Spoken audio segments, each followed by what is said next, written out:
Hello, everybody. Welcome to another episode of Lost and Found. Woo! Yeah! You might notice we're in a different room. Got a different studio. Different camera. Woo woo! Yeah, we're moving up. Moving on up. Anyways, I just want it to be a little bit easier for us to talk to you and you to see us. Right. And hear us. And listen. I mean, this is everything we say is purely opinion. Yeah. Like, there's no facts. Well, I mean, we're living testimony. Well, I mean, every story we tell is absolutely true, but anyways. So, we're going to talk about tonight? Oh, basically step one, the fear and the shame. How it's really scary to admit you have a problem to your family, to your friends, to yourself. Yeah. And how it almost, killed us and everything. Yeah, shame and fear almost killed us for sure. I know whenever I mean, because to me, like, at first, I told myself I was dependent. My body was dependent on the pills. I wasn't, right. But my body was. But I mean, really, in reality, I was taking the pills because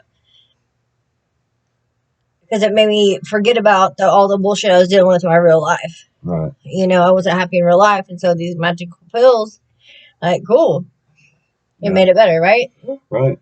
I mean, I remember there's a couple times whenever I was going to try and get sober and I wanted to tell my family, and I would come up with these big elaborate stories in my head, and I don't think I ever really wanted to get sober at the time. I just needed some more money or something, and the fear that I remember having, that fear that was like, it was so scary to think that, I'm getting ready to go tell my family that I'm, a pillhead, or, because I don't think until I really got sober, I don't think when I called my sister, I don't think that they had any idea that I was doing like shooting up, Yeah, like my family told me that I was an addict. I didn't tell them. That's how that went. Like, I didn't say, hey, I have a problem. They said, you have a problem and you do something about it. And then I was like, the rebel, in denial, like, well, I'm not going to talk to you about anything then because you think I have a problem and I don't. Right. My doctor's giving me these pills, so it's okay. Right. I remember my family thinking that I was just a thief and a liar. They didn't think that I had a addiction problem. They thought that I was a thief and a liar. They thought you were an asshole. Right. You are, but and what's funny is that I never stole anything from my family other than peace of mind. Now I know that, but right. I mean, I wasn't ever, I never went into a family member's house and stole anything from my family. I did. Yeah. And I regret it. And you know what I'm saying? Like, I mean, right. I did, because that's what, I don't even know why I did it either, because all I had to do was just ask my mom for money or my dad. You know what I'm saying? They would have given it to me. I mean, I worked too. Right. And so it just doesn't make sense, the reasons. But after you figure out yourself that you have a problem, because either it's killing you or you're losing your job, you're losing your kids, you know what I'm saying? Like, it's whatever it is. Yeah. Chill out, guys. Boys. Sorry. I mean, it's hard. It's hard because you feel shameful because everybody looks down on addicts. Right. They think that they're trash, disposable. And it's so funny because, like, when you actually start working the steps and then your family and your friends start seeing the true you come out, then all of a sudden you're like your family just starts loving you and you feel all this love and stuff, and you're like, man, where's all this love coming from? Like, why didn't I feel this back then? Well, it's because you was dumping all that shit into your body and you couldn't experience that love and that healing, I guess is what it would be called. You didn't. For me, I loved my drugs, and so I didn't need anybody else's love because I had that and I didn't need it. Right. I mean, it was to the point where I was going in people's houses that I didn't even know, but I knew they have pills, and taking their pills. Wow. And for me to admit that, that's a big deal. And that's a serious addiction, and thousands of people do it. Right. But at the time, though, I was like, "Oh my god, I'm a horrible person." You know what I'm saying? Right. But today, I can say yes, I did that, and I'm not that person anymore. But it took a lot of hard work. Yeah. And for the look on my mom's face, you know what I'm saying? Like her watching me go through opiate withdrawals, and like I remember I would just be laying in bed because you don't sleep, you can't do, you can't function. You're just crying and throwing up and throwing up, and yeah, yeah. And just I remember laying there one time, and she just peeked in. You know what I'm saying? She would just peek in the bedroom, trying not to wake me up if I was asleep, and I was awake. And you know what I'm saying, just the look on her face, it just broke my heart. Yeah. And it broke my heart, not enough to get sober, but enough to run away from her. And I was like, well, if I'm away from her and doing it, then it won't hurt her so bad. Right. It won't hurt her worse. And that's what I did with my family. Like I didn't give them an opportunity to see me. Like they thought that I was just like out running the streets and causing havoc, which I was. But at the same time, in my thought, in my head, I'm thinking like, oh well, I'm not hurting them, But all the sleepless nights that they had to, deal with, and wondering if I was going to show up to family holidays, and Did if they I was. see on the news, like, Right. you know what I'm saying, another shooting victim or another person that committed a robbery? Or Yeah, my sister told me a while back that she used to watch the news to see if I was going to be on the news, and that's sad. That's really it's sad. real sad. And I'm glad that today that we can give them that relief. They can sleep peacefully at night Right. and know that we're going to be okay. Right. Except for his heart. I mean, but that's that's a I've never story. felt so good. I'm ready to. But that was scary for all of us. But so if you have an addiction and you're,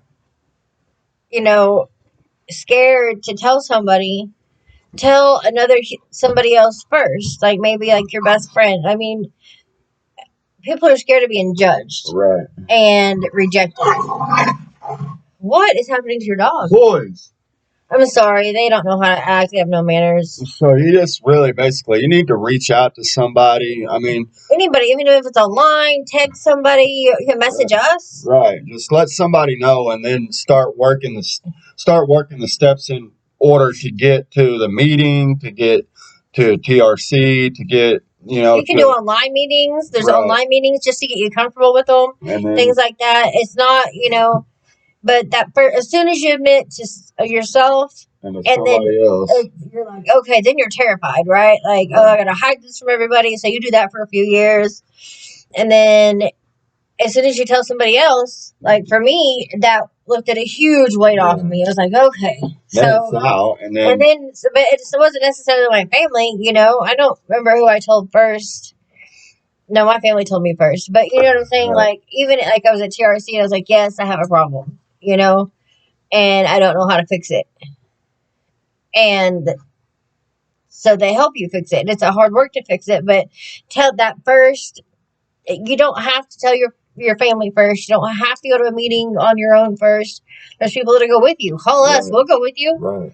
I mean, when we first got sober this time, like even any time before that, I hated AA meetings. God, I hated them. I wouldn't share. I wouldn't do nothing because I was just, scared of being judged for what I was going to say. Right. And it turns out what I was saying was helping others. And go somewhere. Yeah. And so he wants our dog wants to be a movie star. Yeah.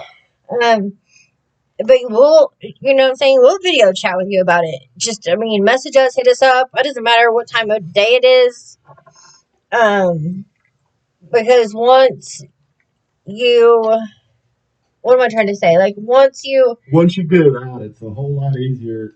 It is, and people move forward in the process, because it is a process to get sober. It's not like you're just going to tell. I'm not going to tell her that, hey, I'm an addict, and then I'm going to be sober. I mean, that's the first step in getting sober, is admitting that you have a problem. Right. There's 12 steps for a reason. Right. And you got to work them in that order for a reason. Right. And I thought they were bullshit at first. I thought AA was bullshit at first. I didn't want to go to AA at all. I went just to suffice your family, to make my family happy, and so my husband at the time stopped bitching at me. right. So my mom would stop worrying about me. I'm like, oh, I'm going to AA. I'm doing all this. Here's a funny story though. So my first NA meeting. Stop, get down. I'm gonna tell the VC powder story. I was terrified, like, because I got sentenced to drug court, so I had to go to meetings and stuff like that, right? So it was NA meeting, like, and I had a headache. And I don't know if you have ever had like BC powder. It comes in a little package and stuff. And I was like, here's some BC powder. And so at this NA meeting, we're waiting to go in, and I was like, okay. So I just lined it up and did a line of the powder, and everybody's looking at me like this. And I was like, what? And they're like, no, you just pour it in your mouth. I didn't. You just pour it in your mouth and drink it. Take a drink with it. But I didn't know that's the only kind of powder I'd seen. Right. And so that was embarrassing for me a lot.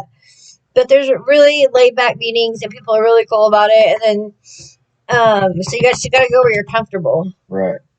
But the first step is admitting to yourself, yes, there's a problem. If you cannot function, if it's without a substance, a mind-altering substance, then you're addicted to it. If it's chocolate, if it's heroin, sex, if it's shopping, it's a problem. And get down. Our dogs don't know how many manners. But right? Yeah, I mean you nailed it. I mean you have to take that first step. In order to take the first step, you have to tell somebody. You have to tell yourself first, then tell somebody. Once that's done, the rest is going to start falling in place. Then we can start talking about your higher power. We can start talking about the rest of the stuff, and then like why you started using shit like that. But then the healing process can start, and then that's that a big avalanche will start coming, and I mean, the life that you're going to have is going to be tremendous. It ain't going to happen overnight. It ain't going to happen in a month.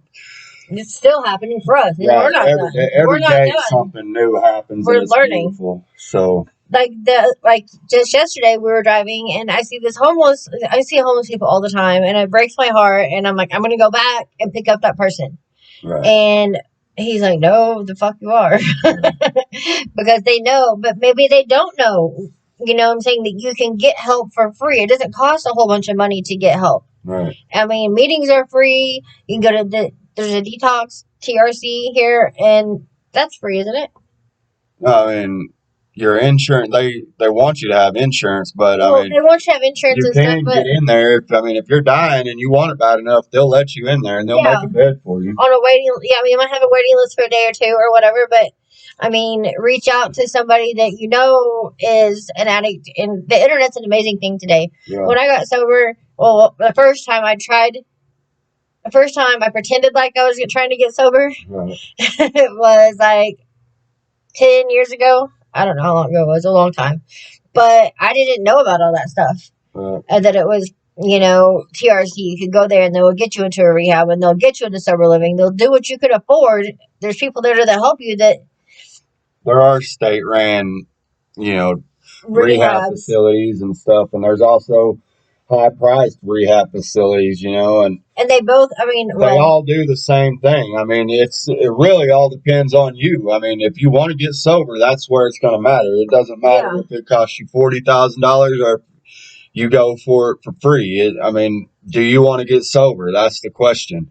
Now, if you're doing heroin or opiates, then I highly recommend that you go to a detox facility, just for the simple fact that detox can kill you if you're on that stuff. I mean, if you're doing methamphetamines, it's scientifically proven that you will not have no body withdrawals. You'll be tired and you'll want to sleep for a couple of days. And eat a whole bunch of food. Yeah. You're going to be uncomfortable, but you are not going to die from it. No. And anybody that tells you any different is full of shit. You're not going to. So. You might die from the depression that's going to put you in, and suicide is a real thing too. We'll address that later.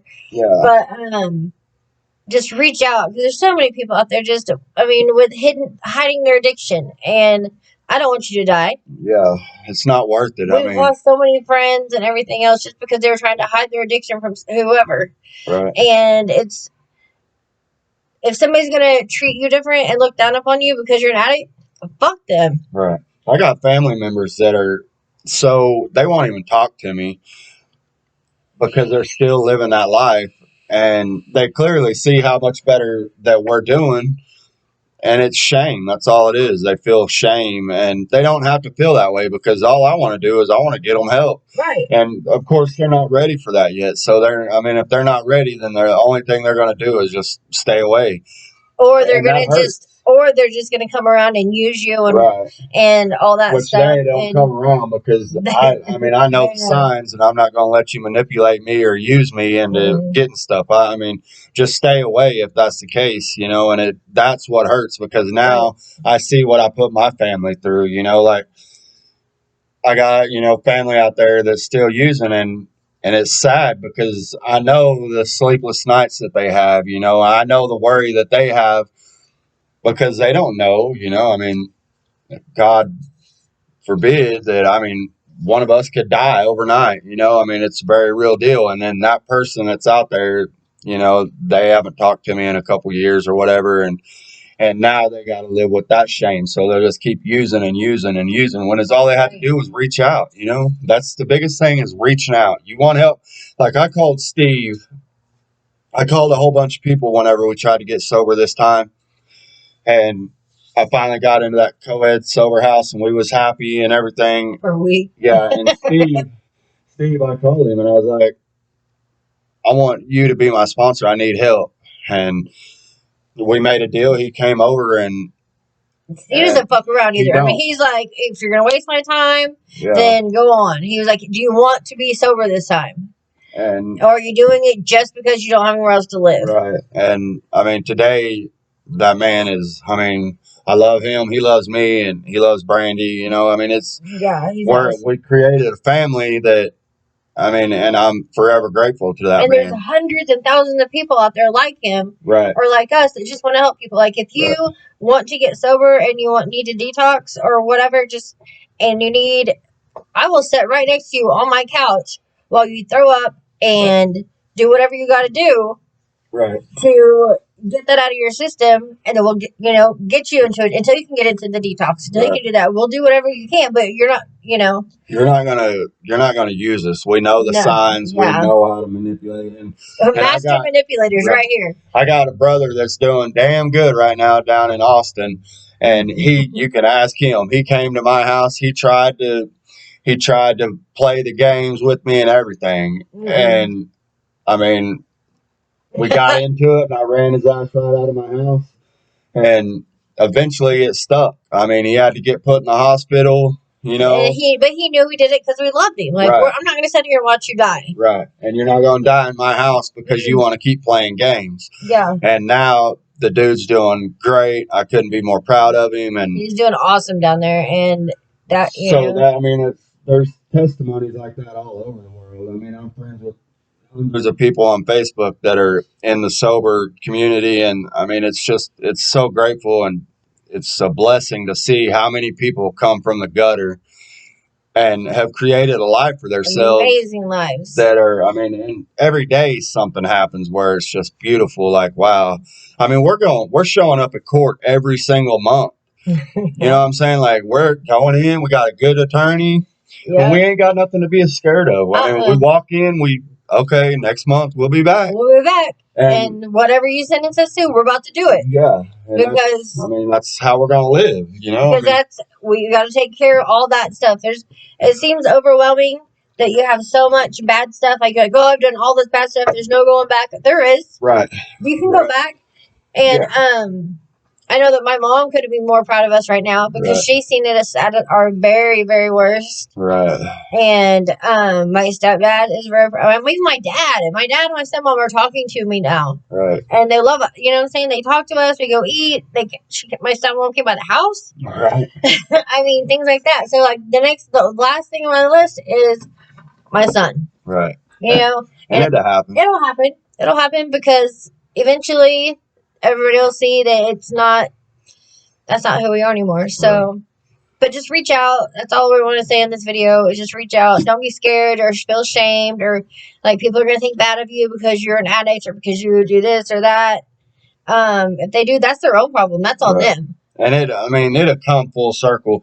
Your family's not going to speak to you the first day you decide to get sober. It took us a year before our family was really. We were going around them and stuff, but it took a while for they actually opened up and was like, okay, now we're really proud of y'all. Now you guys are really doing it, you know, and because they see the actions that we're doing, that we're going to work, that we're, you know, trying to help other people, we're making smart decisions and living healthy. So But that's a 20-minute video for y'all tonight. Please, folks. Just reach out. That's all you got to do. Share this. Please share this. Yeah, so share. Other people that is going to be using needs help, or anybody that you know, but somebody out there is hiding their addiction because they're scared to tell somebody else. Right, and they may not be on our friends list. So whatever. Help us spread the word. Let's help as many people as possible. It might not be us that they reach out to if they have an addiction, but reach out to somebody. We just want people to know that don't be shameful or scared. I mean, it is scary. I can't tell you not to be scared because. But that's it. That's another episode of Lost and Found. Thanks. Don't be scared. It's up there.